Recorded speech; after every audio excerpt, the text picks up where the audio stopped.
बड़े मैच की बड़ी तैयारियां जारी। चैंपियंस ट्रॉफी में भारत के साथ टाकरे से कबल कौमी टीम की दुबई में भरपूर मशकें, बैटिंग बॉलिंग की जमकर प्रैक्टिस, फील्डिंग की खामियों पर काबू पाने की भी भरपूर कोशिशें।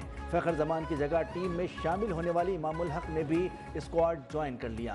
फास्ट बॉलर हारिस रऊफ कहते हैं न्यूजीलैंड के खिलाफ मैच गुजर गया, अब फोकस भारत के खिलाफ मैच पर है। माजी की तरह इस बार भी दुबई के क्रिकेट स्टेडियम में भारत को शिकस्त देने की पूरी कोशिश करेंगे।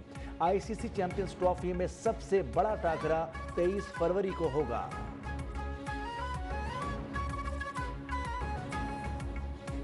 नो डाउट, बिल्कुल हमने 2 मैच यहाँ पे इनको इंडिया को हराए हुए और कोशिश करेंगे कि जिस तरह लास्ट 2 मैच यहाँ पे हम लोग जीते हैं, जो उसी तरह की कोशिश करेंगे कि यहाँ पे क्रिकेट खेलें और अल्हम्दुलिल्लाह काफ़ी लड़के कॉन्फिडेंट हैं, इंशाल्लाह अच्छा मैच होगा।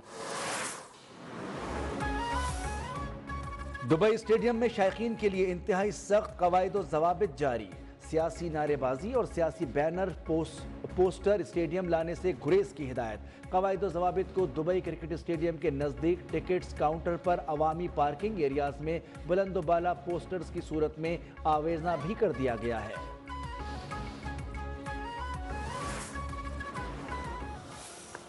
चैंपियंस ट्रॉफी के तीसरे मैच में जनूबी अफ्रीका ने अफगानिस्तान को 107 रन से शिकस्त दे दी। 316 रन के हदफ के ताक़ुब में अफगान टीम 208 रन पर आउट हो गई। रहमत शाह 90 रन बनाकर नुमाया रहे। रबादा ने 3 खिलाड़ियों को आउट किया। जनूबी अफ्रीका के सेंचुरी मेकर रायन रैकल्टन मैच के बेहतरीन खिलाड़ी करार।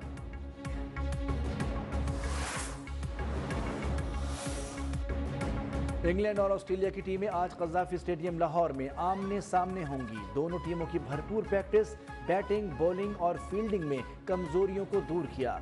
ऑस्ट्रेलियावी कप्तान स्टीव स्मिथ का कहना है कि सिर्फ जीत के लिए मैदान में उतरेंगे। इंग्लैंड की कप्तान जोस बटलर बोले, ऑस्ट्रेलिया के खिलाफ हमेशा मैच चैलेंजिंग होता है, बेहतरीन कारकर्दगी के लिए पुरुम्मीद हैं।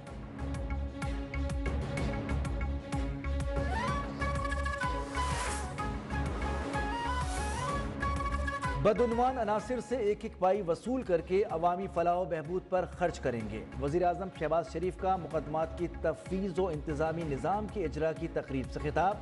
कहा, खरबों रुपए के मुकदमात ट्रिब्यूनल्स, हाई कोर्ट्स और सुप्रीम कोर्ट में ज़ेर इल्तिवा हैं। ऐसा निज़ाम मुतारिफ कराया जिससे बदउनवानी की नज़र होने वाला पैसा दोबारा खजाने में आएगा।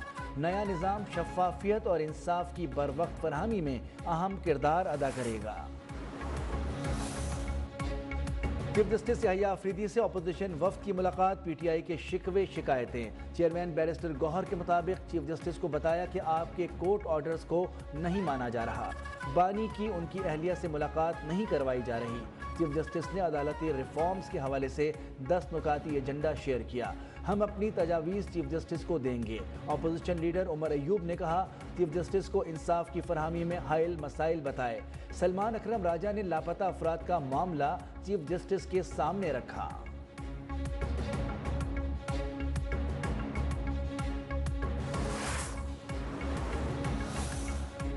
अपोजिशन वफ्द की चीफ जस्टिस पाकिस्तान से मुलाकात का एलामिया जारी। चीफ जस्टिस ने अपोजिशन वफ्द को बताया कि वज़ीर आज़म से मुलाकात में भी तजावीज़ तलब की गई हैं।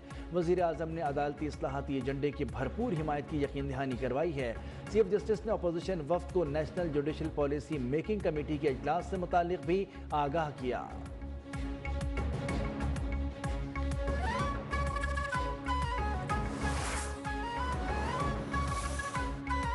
9 मई और 26 नवंबर समेत दीगर मुकदमा सियासी नहीं। जब आप कानून तोड़ेंगे तो कानून हरकत में आएगा। रहनुमा नून लीग बैरिस्टर अकील मलिक का पीटीआई रहनुमाओं की प्रेस कॉन्फ्रेंस पर रद्द-ए-अमल। कहा, पीटीआई को आइन और कानून से हटकर कोई रिलीफ नहीं मिल सकता।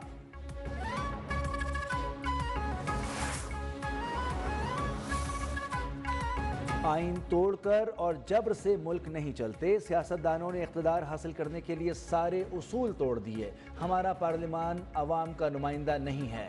सरबराह अवाम पाकिस्तान पार्टी शाहिद खाकान अब्बासी का रावलपिंडी में तकरीब से खिताब। कहा, जब इलेक्शन चोरी होगा तो मुल्क में सियासी इंतशार ही होगा। सदर मुमलिकत आसिफ अली जरदारी आज लाहौर पहुंचेंगे। चंद रोज लाहौर में क़याम करेंगे। वज़ीर आज़म शहबाज शरीफ से मुलाकात का भी इम्कान। مختلف سیاسی اور دیگر اہم شخصیات سے ملاقاتیں بھی کریں گے۔ ارسا نے چولستان منصوبے کو پانی فراہم کرنے کی منظوری دے دی۔ منصوبے کے لیے 4,50,000 ہیکٹر فٹ پانی دستیاب ہوگا۔ ارسا سندھ کے ممبر احسان لغاری کا اختلافی نوٹ، پنجاب حکومت کو پانی دستیابی کا سرٹیفکیٹ دینا سندھ سے ناانصافی قرار۔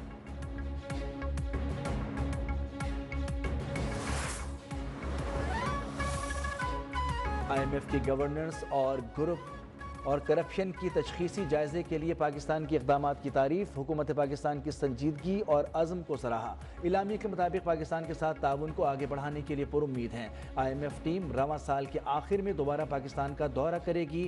گورننس، شفافیت، اقتصادی نتائج کو بہتر بنانے کے مواقع تلاش کرنے کے لیے جائزہ لیا جائے گا۔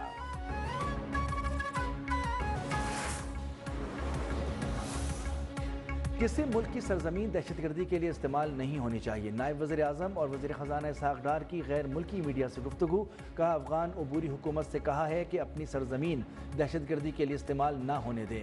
غزہ اور مسئلہ کشمیر دیرینہ تنازعات ہیں۔ غزہ کے عوام اور ان کی سرزمین سے بے دخل کرنے کی تجویز ناقابل قبول ہے۔ غزہ میں مستقل جنگ بندی ہونی چاہیے۔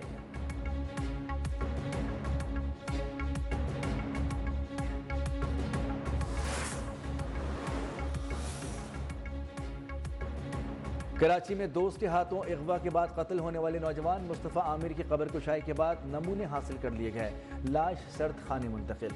مقتول کے والد اب تک کی تفتیش سے مطمئن، کہا کہ ارمغان مصطفیٰ کا دوست نہیں تھا، بیٹے کو ٹریپ کیا گیا، قاتل کو سخت سے سخت سزا دینے کی اپیل۔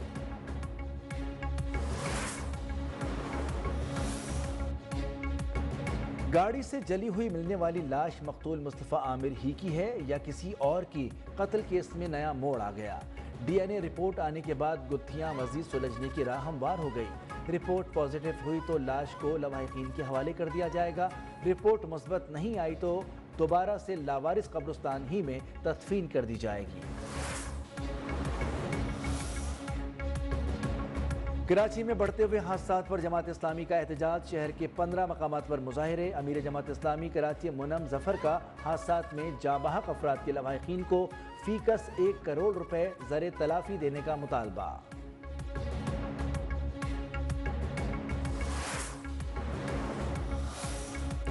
اسلام آباد میں سرکاری ملازمین اور حکومت کے درمیان مذاکرات کامیاب، 30% الاؤنس، ہاؤس رینٹ، میڈیکل اور ہائرنگ میں اضافے کے مطالبات منظور۔ احتجاج ختم کرنے کا باقاعدہ اعلان کچھ دیر میں متوقع۔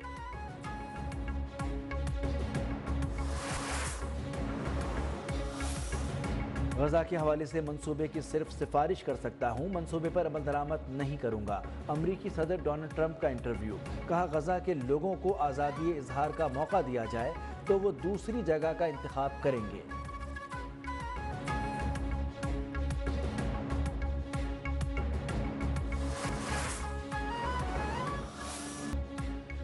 اور بر صغیر کے عظیم انقلابی شاعر جوش ملیح آبادی کی آج 43ویں برسی منائی جائے گی۔ ان کی تصانیف کی تعداد 30 سے زائد ہے۔ جوش اردو ادب میں اپنی خدمات کے باعث ہمیشہ شعر و ادب کے افق پر جگمگاتے رہیں گے۔